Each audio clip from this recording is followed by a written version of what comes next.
Hello ಸ್ನೇಹಿತರೆ, ಎಲ್ಲ ಹೇಗಿದ್ದೀರಾ? ಚೆನ್ನಾಗಿದ್ದೀರಾ ಅಂತ ಅನ್ಕೊಂಡಿದ್ದೀನಿ. ನಾನು ಕೂಡ ಚೆನ್ನಾಗಿದ್ದೀನಿ. ಇವತ್ತಿನ ಈ ವಿಡಿಯೋದಲ್ಲಿ ನಾನು ಏನು ಹೇಳಕ್ ಹೊರಟಿದ್ದೀನಿ ಅಂದ್ರೆ, ಯಾರು ಓದೋ ಟೈಮಲ್ಲಿ ಕೆಲಸ ಮಾಡಬೇಕು ಅಂತ ಅನ್ಕೊಂತಾರೆ, ಕೆಲಸ ಮಾಡೋ ಟೈಮಲ್ಲಿ ಯಾರು ಕನ್ಸು ಕಾಣ್ಕೊಂಡಿರ್ತಾರೆ, ಅವ್ರಿಗೆ ಈ ವಿಡಿಯೋನ ತೋರಿಸ್ತಾ ಇದ್ದೀನಿ. ಯಾಕೆ ಅಂದ್ರೆ ಓದೋ ಟೈಮಲ್ಲಿ ನಾನು ಕೂಡ ನೆಟ್ಟಿಗೆ ಓದಿಲ್ಲ. ಸೊ ಅದಕ್ಕೆ ಈಗ ನಾನು ಏನೇನು ಮಾಡ್ತಾ ಇದ್ದೀನಿ ಅನ್ನೋದಕ್ಕೆ ಈ ಒಂದು ವಿಡಿಯೋ ಎಕ್ಸಾಂಪಲ್ ಆಗ್ತಾ ಇದೆ. ನನ್ನ ದಿನ ಶುರು ಆಗೋದು ಬೆಳಗಿನ ಜಾವ 6:30ಗೆ. ನಾನು ಮುಂಚಿತವಾಗಿ ಎದ್ದು ರೆಡಿಯಾಗಿರ್ತೀನಿ. ಆದರೆ 6:30ಗೆ ನಾನು ಮನೆಯಿಂದ ಹೊರಡ್ತೀನಿ. ಸೊ ಮನೆಯಿಂದ ಎಲ್ಲಿಗೆ ಹೋಗ್ತೀನಿ? ಸೊ ನೋಡಿ, ಇದು ನಮ್ಮ ಅಪ್ಪ ಅವರು ನಡೆಸುವಂತ ಕಬ್ಬಿನ ಜ್ಯೂಸಿನ ಅಂಗಡಿ. ಸೊ ಇದು ನಮ್ಮ ಅಪ್ಪ ನೋಡ್ಕೊಂತಾರೆ. ಸೊ ಇದು ಸ್ವಲ್ಪ ವಿಲೇಜ್ ಟೈಪ್ ಆಗಿರೋದ್ರಿಂದ ಸೊ ಬಾಡಿಗೆನೂ ಕಮ್ಮಿ ಇರುತ್ತೆ. ಸೊ ಕಬ್ ಜ್ಯೂಸ್ ಅಂತಂದ್ರೆ ಅದಕ್ಕೆ ತಕ್ಕಂತೆ ವ್ಯಾಪಾರ ಇರುತ್ತೆ. ಸೊ ಅದು 6ಕ್ಕೆ ಏರಲ್ಲ, 3ಕ್ಕೆ ಇಳಿಯಲ್ಲ. ಆದ್ರೂ ಈ ಅಂಗಡಿಲಿ ನನಗೆ ಎಂತ ಬೆಳಿಗ್ಗೆ ಕೆಲ್ಸಗಳಿದಾವೆ. ಏನ್ ಕೆಲ್ಸ ಅಂತ ನೋಡಿ.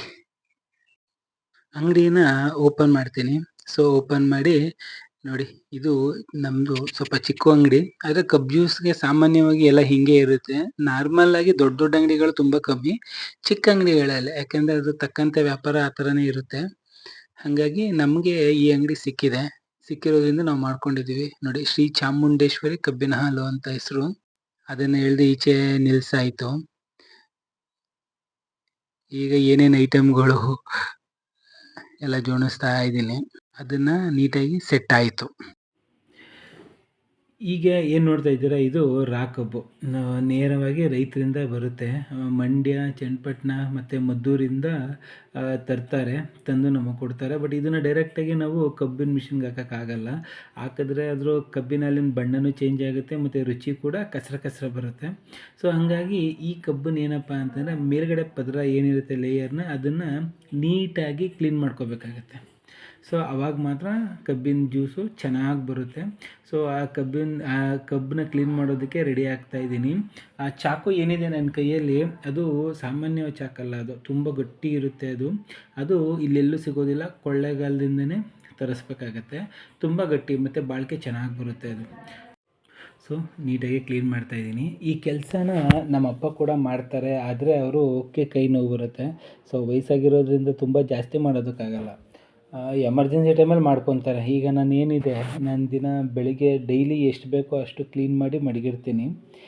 ಏನಾದರೂ ಅದು ಖಾಲಿ ಆಯಿತು ಅಂದರೆ ಮಿಕ್ಕಿದ್ದನ್ನ ನಮ್ಮಪ್ಪ ಹೊರ್ಕೊಂಡು ಮೇಂಟೈನ್ ಮಾಡ್ತಾರೆ. ಸೊ ಆ ಥರ ಎಲ್ಲ ಮಾಡ್ತಾರೆ.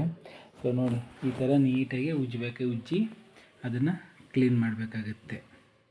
ಕ್ಲೀನ್ ಆದಮೇಲೆ ತುದಿ ಮತ್ತು ಮೇಲ್ಭಾಗ ಸ್ವಲ್ಪ ಮಣ್ಣಾಗಿರುತ್ತೆ ಮತ್ತು ಗಲೀಜಾಗಿರುತ್ತೆ. ಸೊ ಅದನ್ನು ಕಟ್ ಮಾಡಿ ತೆಗೆದಾಕ್ಬಿಡ್ತೀವಿ. ನೋಡಿ, ಈ ಥರ ಎಷ್ಟು ಚೆನ್ನಾಗಿ ಕಾಣಿಸ್ತಾ ಇದೆ ಅಲ್ವಾ? ಬೆಳ್ಳಗೆ ಕಾಣಿಸ್ತಾ ಇದೆ. ಈಗ ಇದರಿಂದ ಹಾಲು ಮಾಡಿ ಕುಡಿದ್ರೆ ಚೆನ್ನಾಗಿರುತ್ತೆ.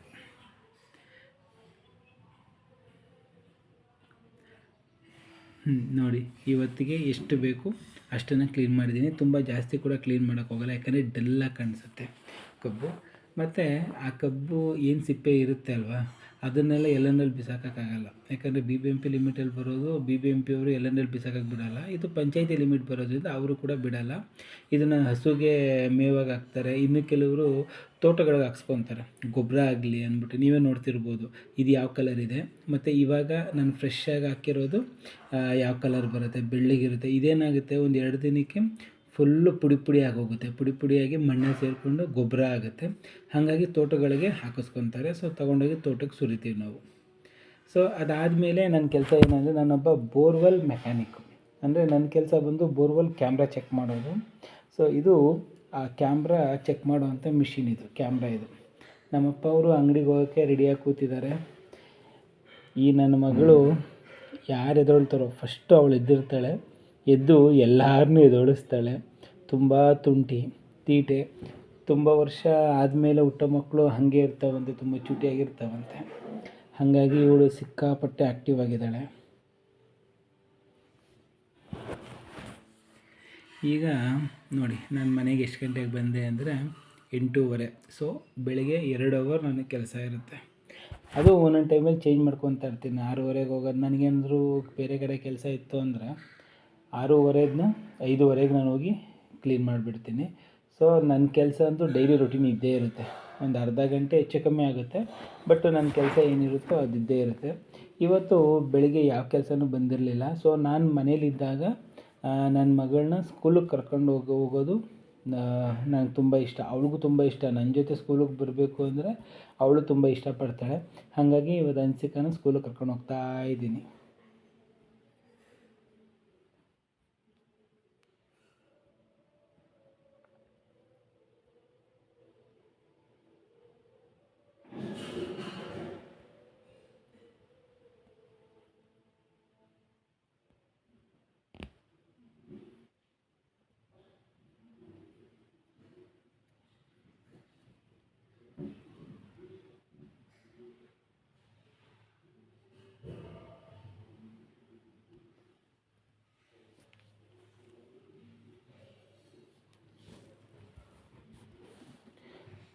ಹನ್ಸಿಕಾನ ಸ್ಕೂಲಿಗೆ ಬಿಟ್ಟು ಬಂದಾದಮೇಲೆ ನಾನು ಮೊದಲನೇ ಕೆಲ್ಸಕ್ಕೆ ಹೋಗಿದ್ದು ಬನ್ನರ್ಘಟ್ಟ ಹತ್ರ. ಸೊ ಹೊಸ್ದಾಗಿ ಬೋರ್ ಹಾಕಿದ್ರು. ಹೊಸದಾಗಿ ಬೋರ್ ಹಾಕಿದಾಗ ಮೋಟರ್ ಬಿಡೋಕ್ಕಿಂತ ಮುಂಚೆ ಒಂದು ಸಲ ಚೆಕ್ ಮಾಡಿಸ್ತಾರೆ, ಎಷ್ಟು ಡೆಪ್ತ್ ಇದೆಯಾ, ಅಷ್ಟೇ ಇದೆಯಾ ಏನು ಅಂತೆಲ್ಲ ಇನ್ಫಾರ್ಮೇಷನ್ಗೆ ಚೆಕ್ ಮಾಡಿಸ್ತಾರೆ. ಮತ್ತು ಪೈಪ್ ಎಷ್ಟು ತರಬೇಕು, ಕೇಬಲ್ ಎಷ್ಟು ತರಬೇಕು ಅಂತ ಒಂದು ಮೆಜರ್ಮೆಂಟಿಗೆ ಚೆಕ್ ಮಾಡಿಸ್ತಾರೆ. ಸೊ ಹಾಗಾಗಿ ನಾನು ಇಲ್ಲಿ ಬಂದಿದ್ದೀನಿ. ಬಂದಿದ ತಕ್ಷಣ ನಾವು ಆ ಬೋರ್ವೆಲ್ ಮುಚ್ಚಿಡ್ತಾರೆ, ಅದನ್ನು ಓಪನ್ ಮಾಡಲ್ಲ. ಯಾಕಂದರೆ ವಿತೌಟ್ ಓನರ್ ಬರೋಕ್ಕಿಂತ ಮುಂಚೆ ನಾವು ಓಪನ್ ಮಾಡಲ್ಲ. ಇವರೇ ಓನರು. ಇದು ಕ್ಯಾಮ್ರಾ ವ್ಯೂ, ಅಂದರೆ ನಾನು ಏನು ಚೆಕ್ ಮಾಡ್ತೀನಲ್ಲ ಬೋರ್ವೆಲ್ ಕ್ಯಾಮ್ರಾ, ಅದ್ರದ್ದು ವ್ಯೂ. ಸೊ ನಾನು ಚೆಕ್ ಮಾಡ್ತಾಯಿದ್ದೀನಿ. ಇದು ಕೇಸಿಂಗ್ ಎಂಡ್ ಆಗಿದೆ ನೋಡಿ. ಕೇಸಿಂಗು ಕೂಡ ನಾವು ಚೆಕ್ ಮಾಡ್ತೀವಿ ನೀಟಾಗಿ ಕೂತಿದೆಯಾ ಅಂತ. ಇದೇ ನೀರಿನ ಸೋರ್ಸು, ನಾವೇನು ನೀರಿನ ಕಣ್ಗಳು ಅಂತೀವಿ ಅದು ಇದು. ಈ ಜಾಗದಿಂದನೇ ನೀರುಗಳು ಬರೋದು. ಈ ಥರ ಪ್ಲೈನ್ ಆಗಿದ್ದರೆ ನೀರು ಬರೋಲ್ಲ. ಸೊ ನೀರು ಬರೋ ಜಾಗ ಈ ಥರ ಓಪನ್ ಆಗಿರುತ್ತೆ. ಈ ಬೋರ್ವೆಲ್ ಬಂದುಬಿಟ್ಟು 800 ಅಡಿ ಬೋರು. 800 ಅಡಿ ಬೋರು ತುಂಬ ಕಮ್ಮಿ ಇತ್ತು ಸೋರ್ಸು. ಸೊ ನೋಡಿ, ಇದನ್ನು ಸ್ಮಾಲ್ ಸೋರ್ಸ್ ಅಂತ ಕರಿತೀವಿ. ಸೊ 800 ಅಡಿಗೆ ಸಿಕ್ಕಿರೋ ಮೊದಲನೇ ಸೋರ್ಸ್ ಇದು. ಇನ್ನೆರಡು ಸ್ಮಾಲ್ ಸೋರ್ಸ್ಗಳಿತ್ತು. ಸೊ ಈ ಬೋರ್ವೆಲ್ಲಲ್ಲಿ ನೀರು ಕಮ್ಮಿ ಇತ್ತು. ಇವರು ರೆಗ್ಯುಲರಾಗಿ ಬಳಸೋ ಥರ ಬಳಸೋಕ್ಕಾಗಲ್ಲ, ಡೈಲಿ ಒನ್ಸ್ ಬಳಸ್ಬೋದು ಅಷ್ಟೇ. ಅದಾದಮೇಲೆ ಕೆಂಗೇರಿಲಿ ಒಂದು ಕೆಲಸ ಬಂತು. ಅಲ್ಲೋಗಿ ನೋಡ್ತು ಅಂದರೆ ಶಾಖೆ ಆಗೋಯಿತು. ಯಾಕೆಂದರೆ ನಮ್ಗೆ ನಿಂತ್ಕೊಳ್ಳೋಕ್ಕೂ ಕೂಡ ಜಾಗ ಇರಲಿಲ್ಲ. ಆ ಥರ ಮಾಡಿಬಿಟ್ಟಿದ್ರು. ಬೋರ್ ಹಾಕ್ಸಿ ಇವರು ರೈನ್ ವಾಟರ್ ಹಾರ್ವೆಸ್ಟಿಂಗ್ ಮಾಡಬೇಕು ಅಂದ್ಬಿಟ್ಟು ಸುತ್ತ ಅಗದ್ಬಿಟ್ಟಿದ್ದಾರೆ. ಮೊದಲು ನಮ್ಮ ಕ್ಯಾಮ್ರಾ ಚೆಕ್ ಮಾಡಿಸಿ ಅದಾದಮೇಲೆ ಇವ್ರು ಈ ಥರ ಹಾಕ್ಸಿದ್ದಿದ್ರೆ ಚೆನ್ನಾಗಿರೋದು. ಬಟ್ ಮುಂಚೆ ಹಾಕ್ಸ್ಬಿಟ್ಟಿದ್ದಾರೆ. ಸೊ ಹಂಗಂತ ಹೋಗಿದ್ದೀವಿ. ಅರ್ಧಕ್ಕೆ ಹೋಗಿದ ಮೇಲೆ ವಾಪಸ್ ಬರೋದಕ್ಕಾಗಲ್ಲ. ಸೊ ನಾವು ಏನೇನೋ ಕೇಳಿದ್ವಿ, ಡೋರ್ ಏನಾದರೂ ಇದೆಯಾ ನಿಮ್ಮ ಹತ್ರ, ಹಳೆ ಡೋರು, ಇಲ್ಲ ಅಂತಂದರೆ ಸರ್ವೆ ಮರಗಳು ಮನೆ ಕಟ್ಟೋಕೆ ಬಳಸಲ್ಲ ಅದೇನಾದರೂ ಇದೆಯಾ, ಈ ಥರ ಹಿಂಗೆ ಕಟ್ಟಬೇಕು, ಅದ್ರ ಮೇಲೆ ನಾವು ನಿಂತ್ಕೊಂಡು ಕೆಲಸ ಮಾಡಬೇಕಾಗತ್ತೆ ಅಂತಂದ್ವಿ. ಅವರು ಇಲ್ಲ ಅಂದರು. ಕೊನೆಗೆ ಏನಿದೆ ಅಂತಂದಾಗ ಏಣಿ ಇದೆ ಅಂದರು. ತೊಗೊಬನ್ನಿ ಹಾಕಿ ಆತಗೆ ಏಣಿ ಅಂದ್ಬಿಟ್ಟು ಆ ಏಣಿನ ಹಾಕ್ಬಿಟ್ಟು ಅದಾದಮೇಲೆ ನಿಂತ್ಕೊಂಡು ಹೆಂಗೋ ಕೆಲಸ ಮುಗಿಸಿದ್ವಿ. ಇದು 1000 ಅಡಿ ಬೋರ್ವೆಲ್ಲು. ಸೊ ನೀರಿತ್ತು 1000 ಅಡಿ. ಇದು ಕ್ಯಾಮ್ರಾ ವ್ಯೂ, ನೀವು ನೋಡ್ತಾ ಇರೋದೇನಿದೆ ಇದು ಕ್ಯಾಮ್ರಾ ವ್ಯೂ. ಸೊ ನೋಡಿ, ಸೊ ನೀರು ಮೇಲೆ ಇತ್ತು, ಒಂದು 20 ಅಡಿಗೆಲ್ಲ ನೀರಿತ್ತು. ಅದಾದಮೇಲೆ ಸೋರ್ಸಲ್ಲೂ ಕೂಡ ಫ್ಲೋ ಇತ್ತು ನೀರು. ಇದು ನೀರಿನ ಫ್ಲೋ ಇತ್ತು. ಹಾಗಾಗಿ ಈ ಬೋರ್ವೆಲ್ ಓಕೆ ಚೆನ್ನಾಗಿತ್ತು. ಆದರೆ ನನಗೆ ಈ ಬೋರ್ವೆಲ್ ಕೆಲಸ ಏನಪ್ಪ ಅಂತಂದರೆ ಡೈಲಿ ರೆಗ್ಯುಲರಾಗಂತೂ ಇರೋದಿಲ್ಲ. ಒಂದಿನ 2 ಇರುತ್ತೆ, ಒಂದಿನ 1 ಇರುತ್ತೆ, ಒಂದಿನ 3 ಬರುತ್ತೆ, ಒಂದಿನ ಬರೋದೇ ಇಲ್ಲ. ಸೊ ಒಂದೊಂದು ಸಲ 2 ದಿನ ಆದರೂ ಒಂದು ಕೆಲಸನೂ ಬರೋದಿಲ್ಲ. ಆ ಟೈಮಲ್ಲಿ ಏನು ಮಾಡೋದು, ಡೈಲಿ ನೀಡ್ಸ್ ಕೇಳಬೇಕಲ್ಲ. ಡೈಲಿ ನೀಡ್ಸ್ ಅಂದರೆ 3 ಹೊತ್ತು ಊಟ ಮಾಡಬೇಕು, ಕಾಫಿ ಬೇಕು, ನನ್ನ ಮಗಳು ಕೇಳೋಕ್ಕೆ ಏನಾದ್ರು ತಿಂಡಿ ಕೇಳ್ತಾಳೆ. ಹಾಗಾಗಿ ಏನು ಮಾಡೋದು ಅಂದಾಗ ಇವರು ನನ್ನ ಸ್ನೇಹಿತರು. ಸೊ ಬನ್ನಿ ಬ್ರದರ್, ಬಿಗ್ ಬಾಸ್ಕೆಟ್ ಅವರು ಕೆಲಸ ಮಾಡ್ತಾಯಿದ್ರು. ಸರಿ ಹೆಂಗಪ್ಪ ಬಿಗ್ ಬಾಸ್ಕೆಟ್ಗೆ ಹೋಗೋದು ಅಂದ್ಕೊಂಡಿದ್ದೆ. ನನ್ನ ಹೆಂಡ್ತಿ ನಮ್ಮ ಅಮ್ಮಂಗೂ ಕೂಡ ಪ್ರಾಬ್ಲಮ್ ಏನೂ ಇಲ್ಲ. ಇನ್ನು ಬೇರೆಯವ್ರು ಏನು ಅನ್ಕೋತಾರೆ, ಏನು ಕೆಲಸ ತಾನೇ ಮಾಡೋದು ಅಂದ್ಬಿಟ್ಟು ಸೊ ಹೋದೆ. ಬಟ್ ಆದರೆ ಇಲ್ಲಿ ನಮ್ಮನ್ನು ಡೆಲಿವರಿ ಬಾಯ್ ಅಂತ ಯಾರೂ ಕರೆಯೋದೇ ಇಲ್ಲ. ನಮ್ಮನ್ನು ರೈಡರ್ಸ್ ಅಂತ ಕರೀತಾರೆ. ರೈಡರ್ಸ್ ಬನ್ನಿ ರೈಡರ್ಸ್ ಅಂತಾರೆ. ಒಂಥರ ಖುಷಿಯಾಗುತ್ತೆ. ಕಸ್ಟಮರ್ಗೂ ನಮಗೂ ಸೇರಿಸ್ಬೇಕಂದ್ರಯ್ಯ ನೀವು ಅಂತಾರೆ. ಸೊ ಇದು ಬಿನ್ನಿದು. ಸೊ ಯಾರು ಫಸ್ಟ್ ಬರ್ತಾರೆ ಇಲ್ಲಿ ಸ್ಕ್ಯಾನ್ ಮಾಡಿದ ತಕ್ಷಣ ನಮಗೆ ತೋರಿಸುತ್ತೆ. ಇಲ್ಲೇನು ತೋರಿಸ್ತಾ ಇದೆಯಲ್ಲ ಈ ಬಾಕ್ಸಲ್ಲೆಲ್ಲ ಒಂದು ಸ್ಕ್ಯಾನರ್ ಇರುತ್ತೆ, ಆ ನಂಬರ್ಸ್ ಇರುತ್ತೆ, ಅದು ನಮ್ಮ ಫೋನ್ ಶೋ ಆಗುತ್ತೆ. ಆ ಬಾಕ್ಸಲ್ಲಿ ಏನು ಬರುತ್ತೆ ಆ ಐಟಮ್ನ ಮಾತ್ರ ನಾವು ಎತ್ಕೋಬೇಕು. ಸೊ ಇನ್ ಕೇಸ್ ನಾವೇನಾದರೂ ಬೇರೆ ನಾವು ಬಿನ್ ಏನಾದರೂ ಸ್ಕ್ಯಾನ್ ಮಾಡಿದ್ರೆ ರಾಂಗ್ ಅಂತ ತೋರಿಸುತ್ತೆ. ಸೊ ಹಾಗಾಗಿ ಅದನ್ನು ಎತ್ಕೊಂಡಿದ ತಕ್ಷಣ ಅವ್ರ ಲೊಕೇಶನ್ ತೋರಿಸುತ್ತೆ. ಅದಾಗಿದ ತಕ್ಷಣ ನಾವು ಡೆಲಿವರ್ ಮಾಡ್ತೀವಿ. ಸೊ ಕೆಲಸ ಆರಾಮು, ನಮ್ಮದೆಲ್ಲ ಡೈಲಿ ಪೇಮೆಂಟ್ ಇರುತ್ತೆ. ಸೊ ನಮಗೇನು ಸ್ಯಾಲ್ರಿ ಎಲ್ಲ ಡೈಲಿ ಪೇಮೆಂಟ್ ಅಂದರೆ ವೀಕ್ಲಿ ಪೇಮೆಂಟು. ಬಟ್ ನಾವು ಎಷ್ಟು ಆರ್ಡ್ರ್ ಮಾಡ್ತೀವೋ ಅಷ್ಟು ದುಡ್ಡು ಇರೋದ್ರಿಂದ ಇಲ್ಲೇನು ಪ್ರೆಷರೆಲ್ಲ ಏನೂ ಇರೋದಿಲ್ಲ. ಪ್ರೆಷರು ಈ ಟೈಮಿಗೆ ಬರಬೇಕು ಅದೆಲ್ಲ ಏನಿರಲ್ಲ. ಬಟ್ ಪೀಕ್ ಅವರ್ ಅಂತ ಇರುತ್ತೆ. ಆ ಪೀಕ್ ಅವರಲ್ಲಿ ಇರಲೇಬೇಕು, ಕಂಪಲ್ಸರಿ ಇರಲೇಬೇಕು. ಸೊ ಇಲ್ಲಿ ನಾನು ಆಯ್ಕೆ ಮಾಡ್ಕೊಂಡಿರೋದು ಮಧ್ಯಾಹ್ನ 3 ಗಂಟೆಯಿಂದ ರಾತ್ರಿ 11:30ವರೆಗೂ. ಬೆಳಗ್ಗೆ ಬೋರ್ವೆಲ್ ಕೆಲಸ ಮಾಡ್ಕೊತೀನಿ. ಸೊ ಅದು ಇರಲಿ ಇಲ್ಲದೆ ಹೋಗಲಿ, ನಾನು 2 ಗಂಟೆವರೆಗೂ ಆ ಕೆಲಸ ಮಾಡ್ತೀನಿ. ಅದಾದಮೇಲೆ ಬಂದು ಈ ಕೆಲಸಕ್ಕೆ ಹೋಗ್ತೀನಿ. ತುಂಬ ಆರಾಮಾಗಿ ನೆಮ್ಮದಿಯಾಗಿದ್ದೀನಿ. ಈ ಕೆಲಸದಲ್ಲಿ ಯಾವುದೇ ರೀತಿ ಟೆನ್ಷನ್ ಆಗಲಿ ತೊಂದರೆ ಆಗಲಿ ಇಲ್ಲ, ಆರಾಮಾಗಿದ್ದೀವಿ. ಸೊ ಏನಂದರೆ ನಮಗೆ ಒಂದು ಡೆಲಿವರಿಗೆ ಇಷ್ಟು ಅಂತ ಅಮೌಂಟ್ ಕೊಟ್ಬಿಡ್ತಾರೆ, ವೀಕ್ಲಿ ಪೇಮೆಂಟು. ಸೊ ವೀಕ್ಲಿ ನಾವು ಎಷ್ಟು ಮಾಡಿರ್ತೀವೋ ಅಷ್ಟು ಅಮೌಂಟ್ ಬರುತ್ತೆ. ಅದು ನಮ್ಮ ಕೆಪಾಸಿಟಿ. ಸೊ 11:30ಗೆ ಕ್ಲೋಸ್ ಆಗುತ್ತೆ ಅಂದರೆ 11:29ಕ್ಕೂ ಕೂಡ ಆರ್ಡ್ರ್ ಬರುತ್ತೆ. ಸೊ ಅದು ಆರ್ಡ್ರ್ ಬರೋವರೆಗೂ ನಾವೆಲ್ಲೂ ಹೋಗೋಕ್ಕಾಗಲ್ಲ. ನೋಡಿ, ಪೀಕ್ ಅವರ್ಸಲ್ಲಿ ಯಾರೂ ಕೂಡ ಈ ಥರ ನಿಂತ್ಕೊಳ್ಳೋಕ್ಕೆ ಟೈಮ್ ಇರೋಲ್ಲ.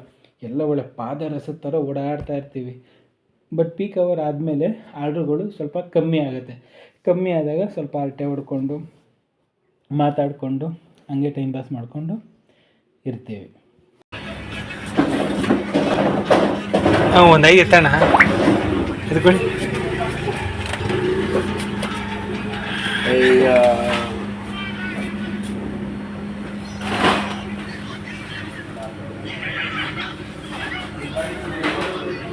ನಾವು ಡೆಲಿವರಿ ಮಾಡಿರೋದನ್ನು ಮುಖಗಳೆಲ್ಲ ತೋರಿಸೋದಕ್ಕಾಗಲ್ಲ, ಯಾಕೆಂದರೆ ಅದೆಲ್ಲ ಅಷ್ಟು ಚೆನ್ನಾಗಿರೋದಿಲ್ಲ. ಸೊ ಅದಕ್ಕೆ ಅಂತಲೇ ನಾನು ಏನೇನು ಐಟಮ್ ಡೆಲಿವರಿ ಮಾಡಿದೆ ಇವತ್ತು ಅನ್ನೋದೊಂದಷ್ಟು ಫೋಟೋಸ್ಗಳನ್ನ ಹಾಕ್ತೀನಿ ಲಾಸ್ಟಲ್ಲಿ. ಏನೇನು ಐಟಮ್ಗಳು ಡೆಲಿವರಿ ಮಾಡಿದ್ದೀನಿ, ಏನೇನು ಬುಕ್ ಮಾಡ್ತಾರೆ ಅನ್ನೋದನ್ನು ಹಾಕ್ತೀನಿ. ಇದು ನೋಡಿ, ವೆಯ್ಟ್ ಮಾಡ್ತಾ ಇದ್ದೀವಿ ಎಲ್ಲರೂ, ಆರ್ಡ್ರು ಬರಲಿ ಅಂತ. ಸೊ ಯಾರು ಫಸ್ಟ್ ಬಂದಿರ್ತಾರೆ ಅವ್ರು ತೊಗೋತಾ ಇರ್ತಾರೆ. ನನ್ನ ಟರ್ನ್ ಇನ್ನೂ ಬಂದಿಲ್ಲ. ಸೊ ಹಾಗಾಗಿ ನಾನು ವೆಯ್ಟ್ ಮಾಡ್ತಾ ಇದ್ದೀನಿ.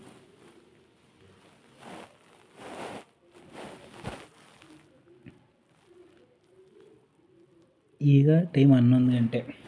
ಸೊ 11 ಗಂಟೆ ಆದರೂ ಕೂಡ ಅಲ್ಲಿ ಬಿನ್ನಲ್ಲಿ ಇಲ್ಲಿ ನೋಡಿ 00 ಏನಿದೆ, ಆ ಥರ 0 ಇತ್ತು ಅಂತಂದರೆ ಯಾವ ಆರ್ಡ್ರು ಇಲ್ಲ ಅಂತ ಅಲ್ಲಿ ನಂಬರ್ಸ್ ಇರುತ್ತೆ. ಸೊ ನಾವು ವೆಯ್ಟ್ ಮಾಡಲೇಬೇಕು. 11:29ಕ್ಕೂ ಕೂಡ ಇದು ಅಕ್ಸೆಪ್ಟ್ ಮಾಡುತ್ತೆ. ಆ ಥರ ಅಕ್ಸೆಪ್ಟ್ ಮಾಡಿರೋದನ್ನ ಡೆಲಿವರ್ ಮಾಡೇ ಸೆಕೆಂಡ್ ಶಿಫ್ಟವರು ಮನೆಗೆ ಹೋಗ್ಬೇಕು. ಹಾಗಾಗಿ ಎಲ್ಲರೂ ವೆಯ್ಟ್ ಮಾಡ್ತಾ ಇದ್ದೀವಿ. ಇವಾಗ ಒಂದು ಬಂತು ಬಿನ್ನಲ್ಲಿ ನೋಡಿ, ಶೋ ಆಗ್ತಾಯಿದೆ 1 ಅಂತ.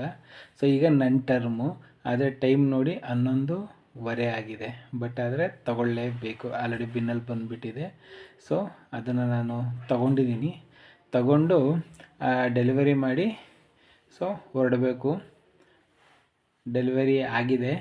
ಈಗ ಮನೆಗೆ ಹೋಗ್ತಾಯಿದ್ದೀನಿ. ನಾನು ಮನೆಗೆ ಹೋಗುವಂಥ ದಾರಿನ ನಾನು ನಿಮಗೆ ತೋರಿಸಿಲ್ಲ, ಯಾಕೆ ಅಂತಂದರೆ ಆ ರೋಡು ಕತ್ತಲಲ್ಲಿ ತುಂಬ ಭಯಂಕರವಾಗಿ ಕಾಣಿಸುತ್ತೆ. ಸೊ ನಾವು ಸೇಫ್ಟಿ ಕೂಡ ಮಾಡ್ಕೊಂಡಿರ್ತೀವಿ, ಜೊತೆಗೆ ಯಾರು ಇದ್ದಾಗಲೇ ಓಡಾಡೋದು. ನೋಡಿ, ಮನೆ ಹತ್ರ ಬಂದೆ. ಸೊ ಮನೆಗೆ ಬಂದಿದ್ದ ತಕ್ಷಣ ನನ್ನ ಹೆಂಡತಿ ಎಚ್ಚರವಾಗೇ ಇರ್ತಾಳೆ, ಯಾಕಂದರೆ ನಾನು ಮನೆಗೆ ಬಂದೆ ಊಟ ಮಾಡೋದು. ಸೊ ನನಗೆ ಊಟಕ್ಕೆ ಕೊಟ್ಟು ಅದಾದಮೇಲೆ ಸೊ ಮಲ್ಕೊಳ್ಳೋದು, ಹಾಗಾಗಿ ಎಚ್ಚರವಾಗೇ ಇರ್ತಾಳೆ. ಸೊ ಅವಳಿಗೇನು ಬೇಜಾರೇನಿಲ್ಲ. ಸೊ ನಾನು ಈ ಕೆಲಸ ಮಾಡ್ತಾಯಿದ್ದೀನಿ ಅಂತ ಅವಳಿಗೇನು ಬೇಜಾರೇನೂ ಇಲ್ಲ. ಸೊ ಕೆಲಸ ಮಾಡ್ತಾಯಿದ್ದೀನಲ್ವ, ಅದಕ್ಕೆ ಅವಳಿಗೆ ಖುಷಿ ಅವಳಿಗೆ. ಸೊ ನೋಡಿ, ಈಗ ನಿಮ್ಮ ಟೈಮ್ ತೋರಿಸ್ತೀನಿ. ನಾನು ಮನೆಗೆ ಬರೋ ಅಷ್ಟೊತ್ತಿಗೆ ನಾರ್ಮಲ್ಲಾಗಿ ಈ ಟೈಮ್ ಆಗುತ್ತೆ, 12:15 ಆಗುತ್ತೆ. ಸಮ್ಟೈಮ್ಸ್ ಸ್ಯಾಟರ್ಡೆ ಸಂಡೇ ಆದರೆ 12:15 ಆಗುತ್ತೆ. ಸೊ ಬಂದಿದ್ದ ತಕ್ಷಣ ಮೊದಲು ಕೈ ತೊಳ್ಕೊಂಡು ಊಟ ಮಾಡ್ಕೊತೀನಿ. ಅದಾದಮೇಲೆ ಫ್ರೆಶಪ್ ಆಗಿ ಮಲ್ಕೊಳಕ್ಕೆ ಹೋಗೋದು. ನಾನು ಸ್ವಲ್ಪ ಉಲ್ಟಾ, ಎಲ್ಲರೂ ಫ್ರೆಶಪ್ ಆಗಿ ಆಮೇಲೆ ಊಟ ಮಾಡಿದ್ರೆ ಸೊ ನಾನು ಲೇಟಾಗಿರುತ್ತಲ್ಲ, ಅದಕ್ಕೆ ಮೊದಲು ಊಟ ಮಾಡಿ ಆಮೇಲೆ ಫ್ರೆಶಪ್ ಆಗ್ತೀನಿ. ಸೊ ನಿಮ್ಗೆ ಈ ವಿಡಿಯೋ ಇಷ್ಟ ಆಯಿತಾ? ಇಷ್ಟ ಆಗಿದ್ದರೆ ಲೈಕ್ ಮಾಡಿ. ಸೊ ನೋಡಿ, ಇವತ್ತು ನಾನು ಯಾವ್ಯಾವ ಥರ ಪ್ರಾಡಕ್ಟ್ಗಳನ್ನ ಡೆಲಿವರ್ ಮಾಡ್ತೀನಿ ಅನ್ನೋದು ಒಂದಷ್ಟು ಫೋಟೋ ಹಾಕಿದ್ದೀನಿ ಅಷ್ಟೇ. ನಿಮಗೆ ಈ ವಿಡಿಯೋ ಇಷ್ಟ ಆಗಿದ್ದರೆ ಲೈಕ್ ಮಾಡಿ, ಶೇರ್ ಮಾಡಿ. ಸೊ ನಿಮ್ಮ ಮನೆಯಲ್ಲೂ ಕೂಡ ಯಾರು ಇರ್ತಾರೆ, ತಮ್ಮನೋ ಅಣ್ಣನೋ ಈ ಥರ ಓದೋ ಟೈಮಲ್ಲಿ ಕೆಲಸ ಮಾಡಬೇಕು ಅನ್ನೋ ಅವ್ರಿಗೆ ಈ ವಿಡಿಯೋನ ತೋರಿಸಿ.